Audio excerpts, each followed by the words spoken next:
Welcome to Film Shapes, the podcast.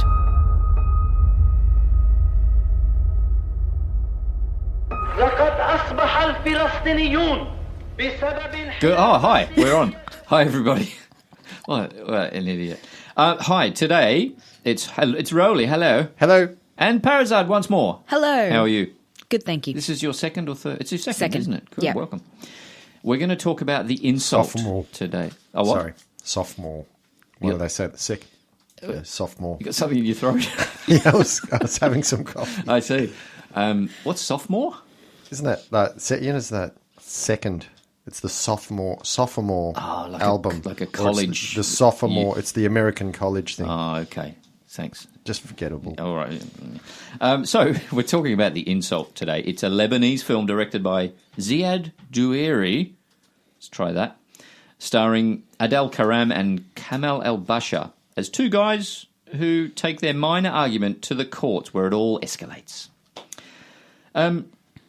Well, I saw it last week with you, Roly, right? Yeah, that was nice. Parizad, you saw it? I saw it last night. Brilliant. Your memory will be fresh. We hope. So let me just sort of explain a little bit if I can. It's pretty tough. It starts off as a small social dispute and ends with the whole country questioning its history and treatment of citizens and refugees. Did I nail that? Well, did the film nail it? Is the question. Good point. Yeah. Well, what do we think? I think it mostly succeeds. This film. I think maybe it does get a little bit stuck around some of those points where the lofty goal of trying to get the whole country, trying to convince the audience that the whole country is now part of this dispute. That's where I found it a little bit shaky. Okay. But for the most part, I was quite involved in the drama and I enjoyed it. Parizad.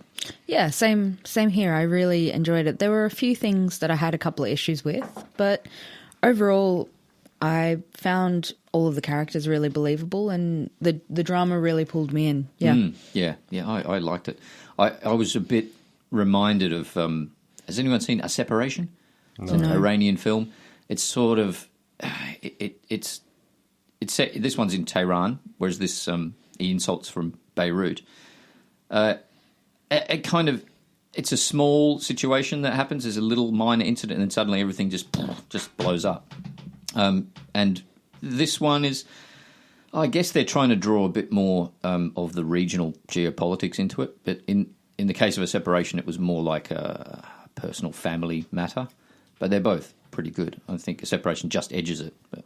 I was interested to read the director is a Lebanese Muslim. Okay. And he wrote the script with his ex-wife, who is a Lebanese Christian. Yeah, really? I read that too. Did you read that? Yeah. Okay. And I wonder if that's that adds to the authenticity. Like it does feel quite authentic, this film, and that that type of this dispute, just the way it is handled seems to be. Yeah, both sides are represented quite well. Just on that, do you think people who know about this are going to get more out of it? Do you know what I mean? Like who know about the history of it? And I have to admit, I went to Wikipedia pretty soon after watching it, just to find out who were the major players in all this. Yeah, I mean, I did the same. I went Googling into Wikipedia afterwards just to get a bit more historical context. But in terms of the actual story, I felt like I didn't lose anything from not understanding every minute bit of the history. Yeah. I think as long as you can understand that there's a background conflict that's sort of shaping their attitudes and their reactions, I think that's okay. Yeah, I don't think you need to have a deep historical knowledge of it at all to appreciate the film. I think that's part of the success of the film is it does rely more on those personal kind of issues as well. The only bit that I thought would have maybe been could possibly have been explained a bit better was the guy who was on the thanks, Parizad. The guy who was on the TV was actually Gemayel. Yeah, he was actually the president. And he was assassinated after just like only a month or two after he was a real gaining person. office. Yeah. Well, I figured that he may have been still around in that case, like he was, but perhaps that was just me. It was a bit confusing because it seemed like he'd already been to a rally. Yes. Tony. Yeah, The Tony Hanna. Yeah. protagonist, who's a bit of a dick. I think he Yeah. still is. Let's call him a dick, yeah. When it he comes to is. the Team Tony, Team Yasser, I was more on Yasser's side for pretty much the whole film. Yeah, that's true. Yeah. I don't know if that's although there some doubt was introduced, but we're getting away from the Bashir thing. Did he go to was he actually at a rally, or was it someone that was following on in Bashir's footsteps at the beginning there? Yeah, that was the new leader of the new leader Christian party, I guess. Yeah, okay. Yeah. It all did seem a bit crazy. What did I have about him? Yeah. No, obviously never heard of him before. But Yeah.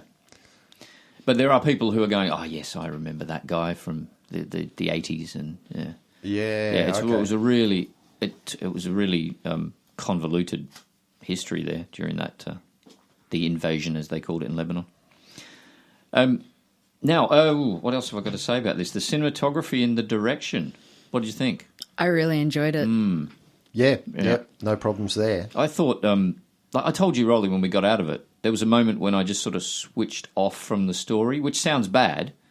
It was only for a few seconds, just to watch some of the shots.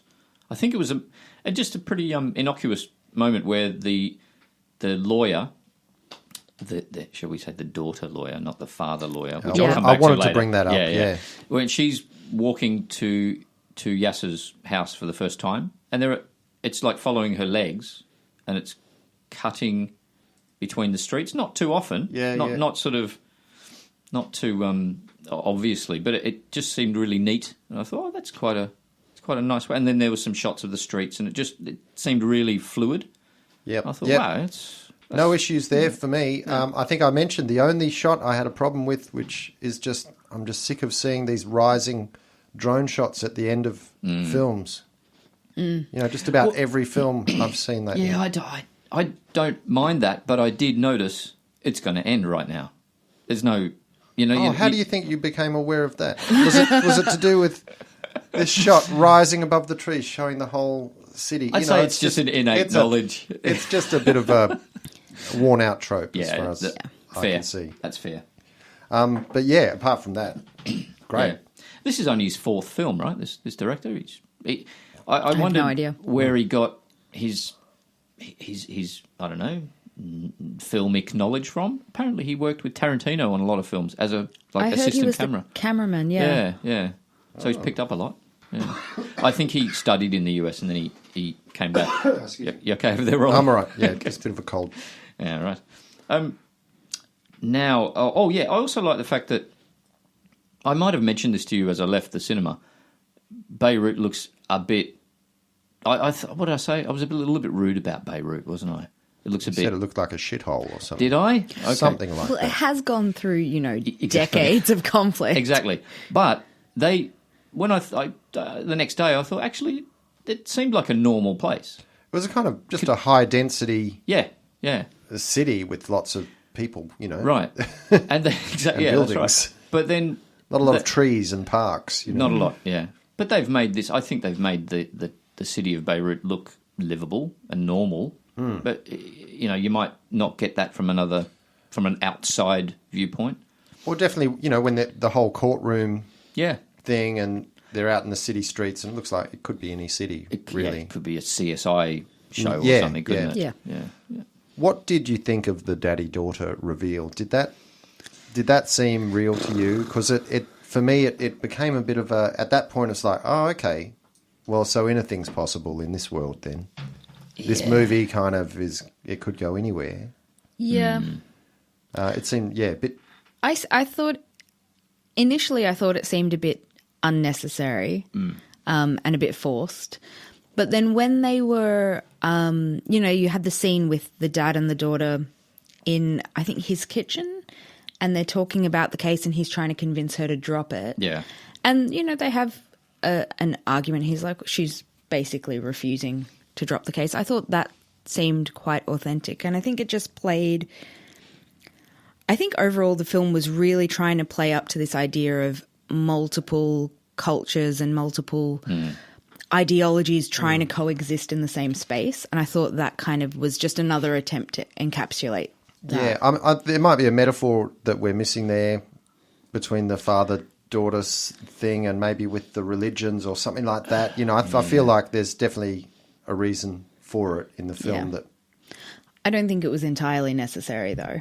Yeah, it could have been just a younger female sort of acquaintance of his, I suppose. I think maybe it was partly to show that all the dudes were stubborn old bastards. And the women, and that came through really well, didn't it? It was pretty clear, yeah. But I think maybe there's something more with family as well, where you've got kind of brother fighting brother, you know, in the same... They're both countrymen, but, you know, they're because of their religious backgrounds... Yeah, you know, but are they? I mean, did they see it that way? They were refugees, weren't they? So well, yeah, I guess. But he's in terms of Yasser being a Jew. Yasser? No, he was a Palestinian. Sorry, this is where the no. Sorry, he's not. Yeah, no, he's a Palestinian refugee Muslim. Yeah. Yes. Yeah. Sorry about that. That's all right. But yeah, what was the point? Well, they're both living in the same. You know, he's still a member of that society. You know, in terms of him being a brother to Tony in that sense. They're part of the same country now. They're under the same legal system. You know. Though he's not supposed to be working apparently. I think from what I picked up, and I don't know how accurately I picked up on it, but it seemed like it was illegal for him to work as an engineer, as what he had been trained to do, which is why his boss, when he was giving testimony, said that's why I hired him as a foreman instead. Right, okay. So there are limits to the there's limits to how far you can progress and how far you can be employed. Because your qualification isn't necessarily recognised in the country that you've moved to. I don't even know if it was related to that. I think there were just particular restrictions on what refugees were and weren't allowed to work as. Yeah. But again, I have no real context for this. Yeah. I had the impression that they were quite comfortably regular family living there. They happen to have this past as... Yeah, but they're in a camp almost, aren't they? Because he disappears into the camp for a few days before, like after the punch. Oh, with all the with all the buddies. Yeah, okay. I quite like the fact that suddenly the Christian Lebanese guy Tony is, without knowing it, sort of basically siding himself with the Israelis, the Jewish Israelis. Yeah, and he gets a Star of David right. painted on his workplace. Yep. And he's like, "Wow, I didn't say that," but yeah, it's all kind of people are assuming different sides, aren't they? What did you think of Tony fixing Yasser's car outside the courtroom there? That was an odd little scene, wasn't it? It was. I liked it, but I can see where you're going. You think it probably wouldn't have happened? Is that what you? Well, I think maybe the meeting they had before then wouldn't have happened, where whoever the politician invites them into the president's office. You guys are going to start a war. You've got to stop this petty dispute. Yeah, okay. You know? There are some. That's moments where the film, to me, it just reaches to be a bit bigger than itself. You know. But I don't think that's ridiculous. Oh, I do, but I think that's almost a black comic moment. I suspect that only feels ridiculous to us. Yeah. I feel like there were a lot of parts of the film that felt far-fetched to us because we don't live in a society that spontaneously combusts every now and then, you know. And I feel like that different background and that different context may actually make it more believable. But again, I have no idea. I've never lived in Beirut, so I don't really know what it would be like. Yeah. But it does seem a bit far-fetched to be going from a neighbourhood dispute to suddenly in the president's office. Yeah, definitely. But with the car fixing thing, I actually didn't mind that scene in that, it was just trying to represent that everyday life continues, you know. But that and the outcome, which we don't even need to explain, but the final outcome sort of made me think, you pair of fuckers, just sort it out before all this shit happened. That was, they were trying to just I just want him to say sorry, but he's not going to say sorry. But come on, just say sorry, please. I was thinking in the beginning, why should he say sorry? He shouldn't say sorry for I that. didn't think he should have had to say sorry. No, but that means the film is 7 minutes long. Do you know what I thought? Well, that's right. You know what I thought was going to happen. You know, you know in the dark night of Yasser when he comes to visit Tony in the night with a cigarette, and suddenly he's smoking a cigarette and he looks kind of evil. Yeah. He starts talking up like he's never normally talking. He starts a bit of tough talk. Yeah, you know. yeah. I thought he was going to reveal himself as the villain at that point. Like as a PLO I thought he was As going a to be. proper villain. I thought he was going to be one of the militia that stormed the old town and that he remembers everything. That would have put a whole different twist on the movie. But that's what I was feeling at that point. I think I would have hated that. Yeah, I don't know. I would have been like, oh. I think after the car issue where Tony fixed his car and he thought, wow, this man's actually got a bit of goodness inside him.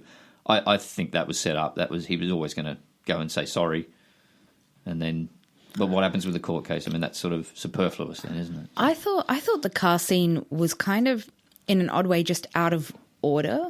You know, it's almost. You mean unordered, or you're out of order? It should have happened earlier. Or... No, it should have happened later. Okay. Once they're both, you know, getting to a point where they're starting to understand where each other is coming from, and they're starting to develop a little bit of mutual respect, if not liking, then the car scene feels much more natural and much more authentic. But how do they get there anyway? Yeah, I don't maybe know. the car is the way to do it. That could have been a better end scene instead of that drone shot, or the sort of. Or, you know, the final scene seemed a little bit cheesy on the little the half smile, the little twitch in the corner of the mouth. Yeah. I did feel a bit sort of warm and fuzzy there, though. You know, my emotions overtook my brain, which happens a bit. Yeah. It was warm and fuzzy, but it was just didn't feel a little cheesy. Yeah. But it doesn't offer. It still didn't offer any simple solutions to the. I mean, how can it? But if it had have attempted to, then it would have been even cheesier. Yeah, I read. I think it was a Variety review on this that the reviewer was upset that there was no accountability. I was going to talk about that. What? Go on then. Well, it actually bugged me a lot throughout all of it. I have a whole list. Hang on. Okay, so in terms of lack of accountability, there is. From the start to right through to the end of the movie, it's just repeated and repeated. For instance, there's the obvious ones, you know, with Yasser's punching Tony, Tony's words to Yasser. The really obvious ones that we think, well, they should be held to account for what they've done. Sure. Which doesn't really happen. Yasser is acquitted. Yeah. And Tony never apologizes for anything he says. Yes. Or even acknowledges that it was hurtful or insulting. Exactly. Then you go through to further on when Tony is basically spiraling and self-sabotaging. Never apologizes to his wife for the fact that he scared her out of her wits and induced her into premature labor. Yep, exactly. The lawyers never account for the fact that they turned what should have been a fairly simple case that realistically could have been mediated into a complete courtroom circus that literally set the country on fire. Then there's the when it's revealed, you know, Tony's background and his childhood and the trauma that he went through.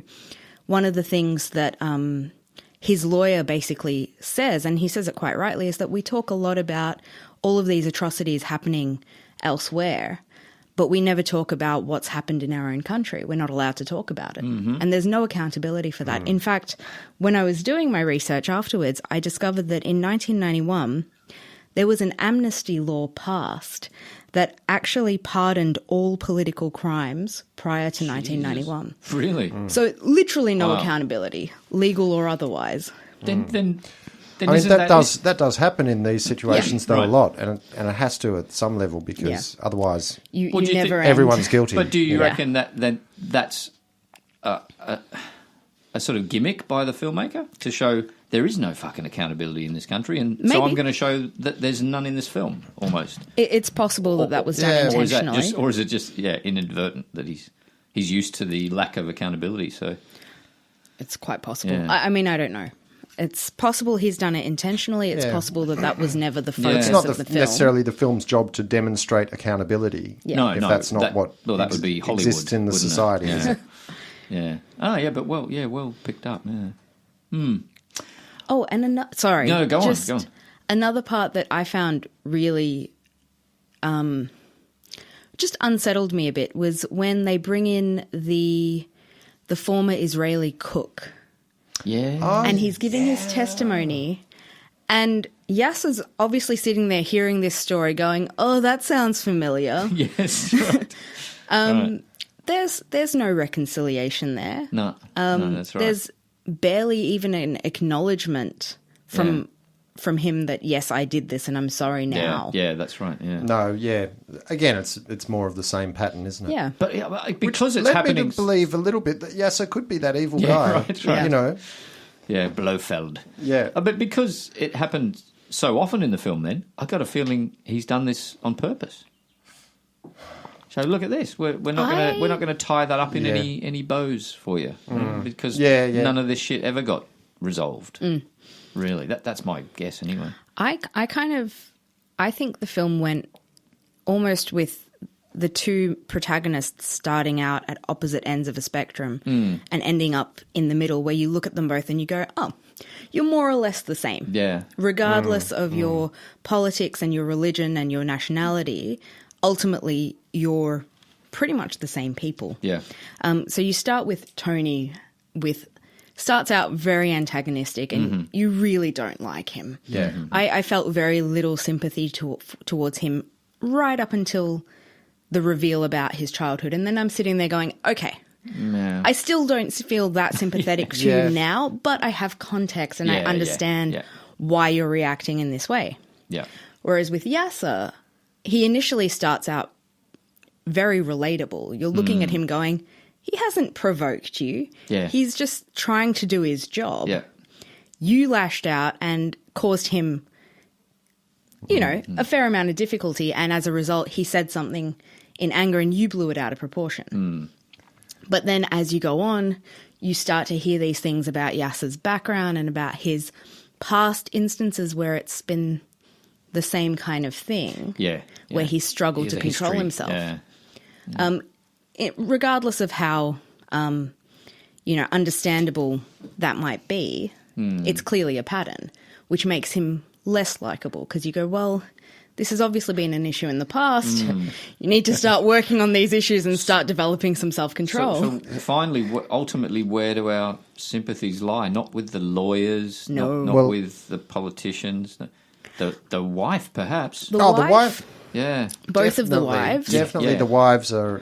Yeah, certainly one there. takes more of a role. I thought Yasser's boss. Yes.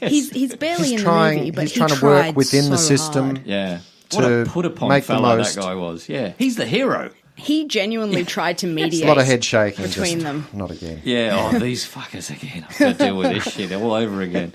Yeah, that's true. Good point. Yeah. Yeah. But I enjoyed it. I'd recommend it. Yeah. Yeah, and it did get an Oscar nomination. Is Yes. that right? Did. Yeah. Best For foreign film. Best foreign film. Yeah. I think deservedly so. Yeah, for sure. Yeah. Absolutely. Yeah. Well, thank you very much, guys. I think we should wrap it up there. Any final comments? I was going to ask who, if you had to go on holiday, say to China, with Tony or Yasser, one or the other, who would you pick? To the Great Wall? Yeah. Wanderling. Oh, Yasser. I couldn't deal with Tony's machismo for that long. Yeah. He'd be good in the crowds, though. He'd sort of Yeah, he'd move the crowd a move bit. Yeah. the crowds out of the way. Yeah.